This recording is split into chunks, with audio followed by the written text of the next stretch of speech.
And a very good morning to you and welcome to the news at 7. I am Iberi.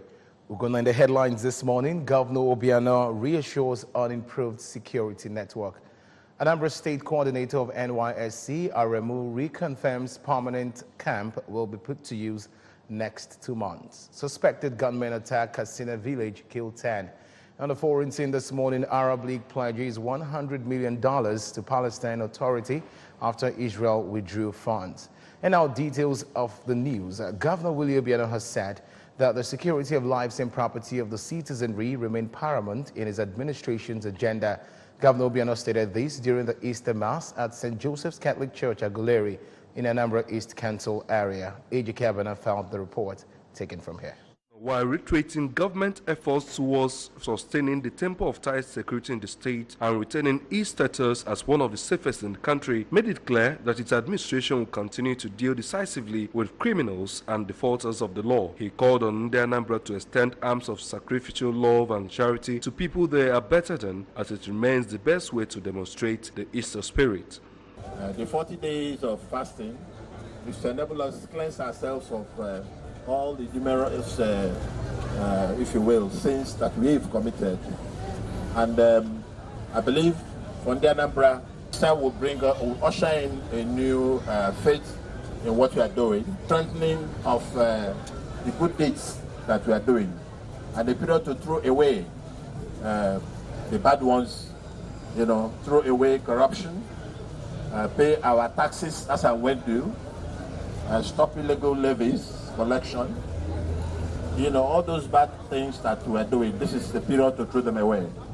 It's a period to bring in the good works, prayer for the country, unity of purpose, ecumenism in the Christian church world, living with one another, irrespective of their background, religion, and what have you, So happy Easter to everybody in the Anambra.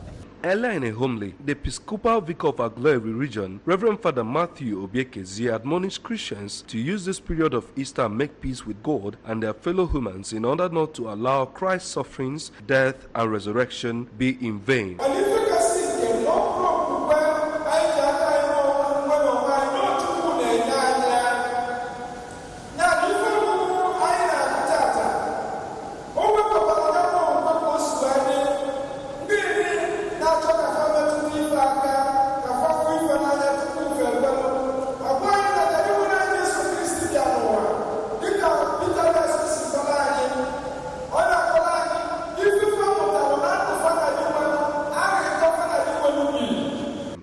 The Mass had in attendance top government officials, including Deputy Governor Dr. Nkemokeke, Speaker of the State House of Assembly, Barrister Rita Madagwo, Chief of Staff, Mr. Primus Odele, Head of Service, Barrister Hariodo, Abga National Chairman, Chief Victor Oye, a host of commissioners, House of Assembly members, House of Assembly members-elect, among others.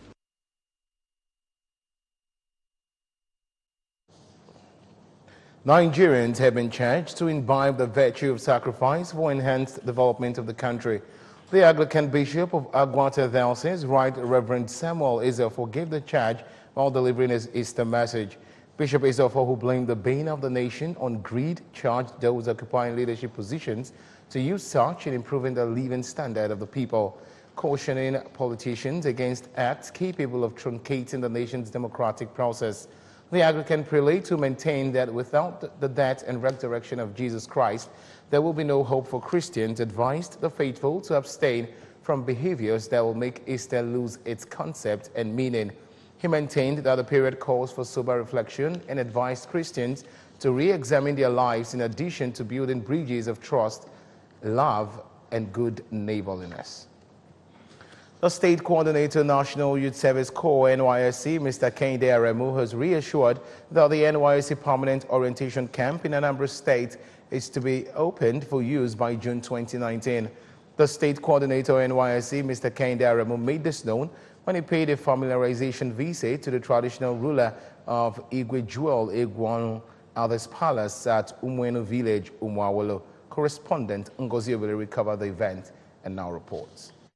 Coordinator Mr. Ramu was accompanied on the visit by members of management of the Corps. Addressing the Umuawulu monarch and his cabinet members who gathered to receive the group, Mr. Ramu appreciated the community for their hospitality. As he said, they are moving into the Umuawulu Mbauku permanent site by June this year. Mr. Ramu said, though there are some finishing touches to be done, they can continue with other preparations and will fasten the move once they move in. He said that the move will open up a lot of business opportunities for people of the area, especially the youth. We usually do all that fact finding, especially when we are moving to a camp, when we are moving to a new camp, because we want to know how to prepare, how to be ready for. The Deputy Speaker of the Anambra State House of Assembly, Barrister Harford Oseke, while welcoming the group, said that opening the orientation camp is a welcome development, as he said that it will enhance the living condition of his people. Barrister Oseke, who is the member representing Oka South 2, noted that government approved about 48.7 acres of land for the camp, wondered why both the male and female hostels clustered in one part while many parts of the land are lying fallow. He urged the state coordinator to make maximum use of the land, which he attracted to the community, saying that on their part they are ready to give them necessary support needed to move on.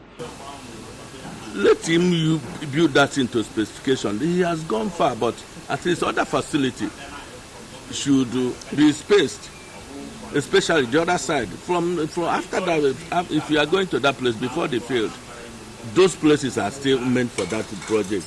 For everything, and we expect them to be there, and if not for everything, it will boost the economic state of Umuawulu now. You know, when over 3,000 human beings came to Umuawulu to reside for a while, you know what will happen. Even if each one of them come with 3,000 naira, and 2 must be entered into Umuawulu, it's something that will boost our economy. Receiving the group, Igwe Gwangu appreciated them for coming to familiarize with his people and said that as a peaceful community, Umuawulu will cohabit peacefully with them. He commended state government for citing the project in Mbauku Umuawulu as a way of opening up the area. Long expecting you, because we know that the permanent orientation camp is built here at Holy Cross High School, Umuawulu Mbauku.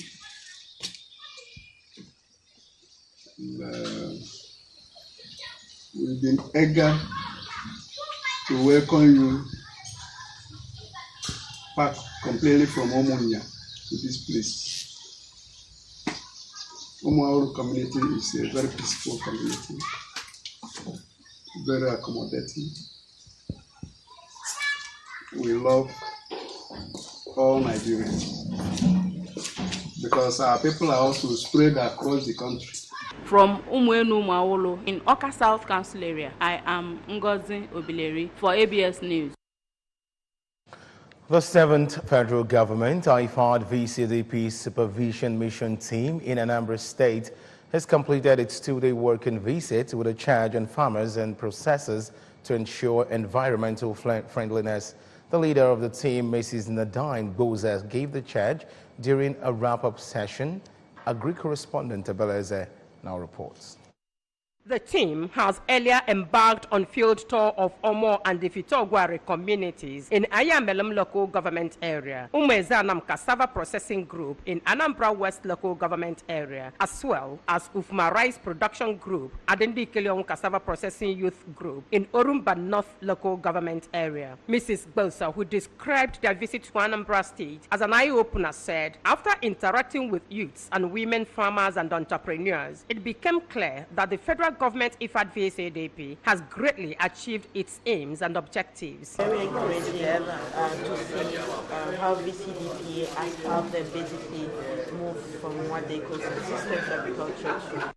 A consultant to IFAD on gender and nutrition, Lady Adeline Mohegwa, who described the mission as rewarding, applauded International Institute for Tropical Agriculture Ibadan and African Rice for building the farmers' capacity. They did a very wonderful job.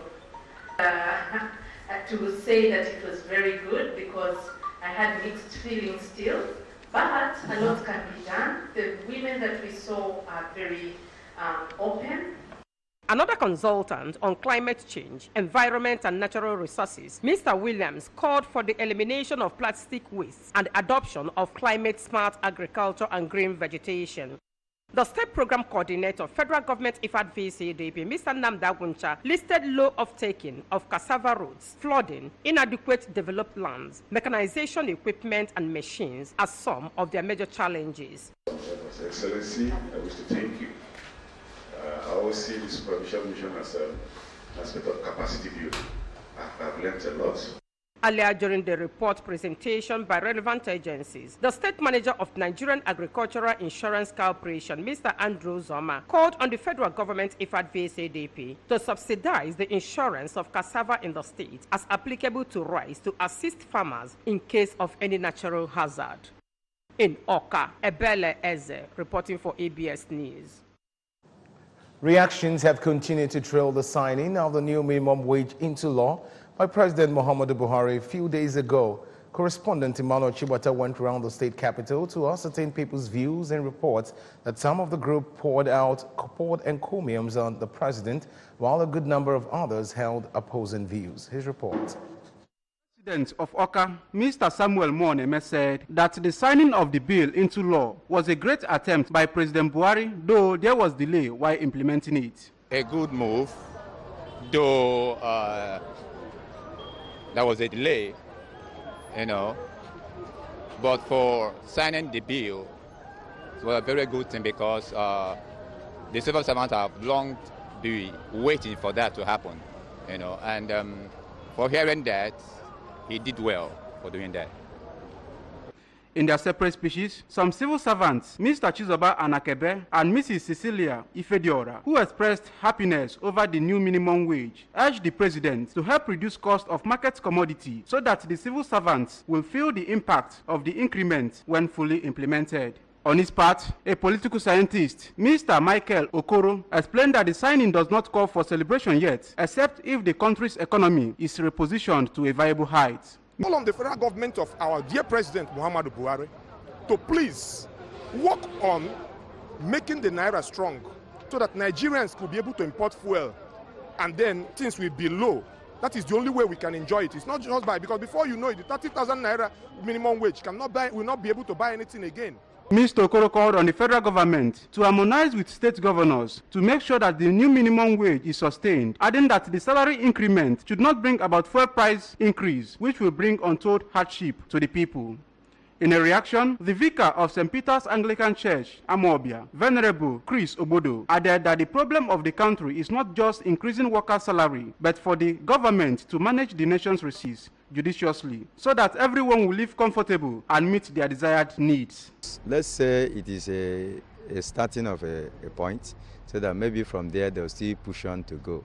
But our leaders should know that people are really suffering and going through one thing or the other in any aspect. And so it is just what they say, that the rich are getting richer daily, whereas the poor are getting poorer. And at the end of the day, it is the masses that will suffer it. In Oka, Emmanuel Shibata, ABS News.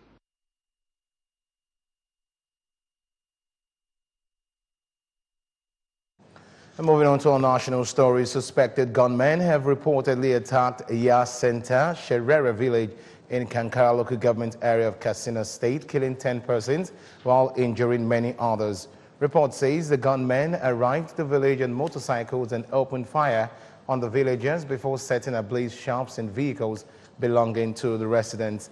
Narrating the incident, Diko Sherere, a community leader, said, unquote, "We can't even go out and hold the burial rites of the deceased for fear of the bandits." As of yesterday evening, 7 corpses were recovered, but by this morning, the dead had risen to 10. The graves are yet to be dug as people are running for their lives. "Please help us. We are in grave danger," he lamented. On business news this morning, the Federation Account Allocation Committee, FAC, has disbursed 1.92 trillion to 3 tiers of government in the first quarters of 2019, according to National Bureau of Statistics, NBS. The NBS said this in FAC monthly allocation for January, February, March 2019 disbursement statistics published on its website. The Bureau said FAC disbursed 640 9.19 billion naira to the 3 tiers of government in January 2019, 660.37 billion naira in February, while the sum of 619.8 billion naira was distributed to the 3 tiers in March out of 1.92 trillion naira. The federal government got 803.18 billion naira, and a quarter states received 530.14 billion naira, while the local government received 398.43 billion naira. The Arab League has pledged to pay $100 million a month to the Palestinian Authority to plug the gap left when Israel blocked tax transfers earlier in the year.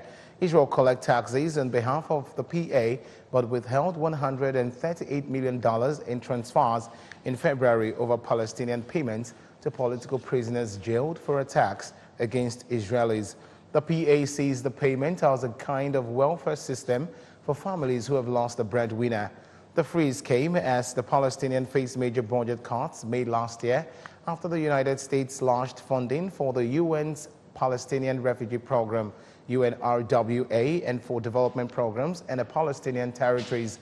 The UN's World Food Program also cut back services due to funding shortages. The funding reduction is a major setback for the PA, which faces constant budget shortfalls. And on sports news, Super Eagles striker Victor Osimhen is wanted by many European big clubs ahead of next season. It is believed that the Italian side AC Milan are leading the race for the striker's signature ahead of French giants PSG, English side Tottenham Hotspur, and Milan City rival Inter Milan. Reports in Italian media has it that Milan aren't far away from signing the Wolfsburg of Germany striker, and that the Rossoneri are ready to loan him to French modest outfit club Lille immediately to continue his development. Victor Osimhen, who is currently on loan at RSC Charleroi of Belgium from VfL Wolfsburg of Germany, has scored 12 league goals for the Belgian side this season. And now this is it, where we call it a day in the news at 7. But remember that you can follow news and programs on ABS from any part of the world by liking our Facebook page at ABS Radio Television. Subscribe to our YouTube at youtube.com/ABS TV Online. On Twitter at ABS Radio TV, and on Instagram at ABS Radio TV. You can also log on to our website at www.absradiotv.com. The main points before we go: Governor Obiano has reassured on improved security network. Anambra State Coordinator of NYSC, Aremu, has a reconfirmed permanent camp will be put to use next 2 months. Suspected gunmen have attacked Kasina village, killing 10 persons. And the foreign scene we brought to you that Arab League has pledged $100 million to Palestine Authority after Israel withdrew funds. And that's the size of our package this morning. Many thanks for joining the bulletin. I'm Ebere Ugonna. Good morning, Anambra. Continue shortly. Please stay with us.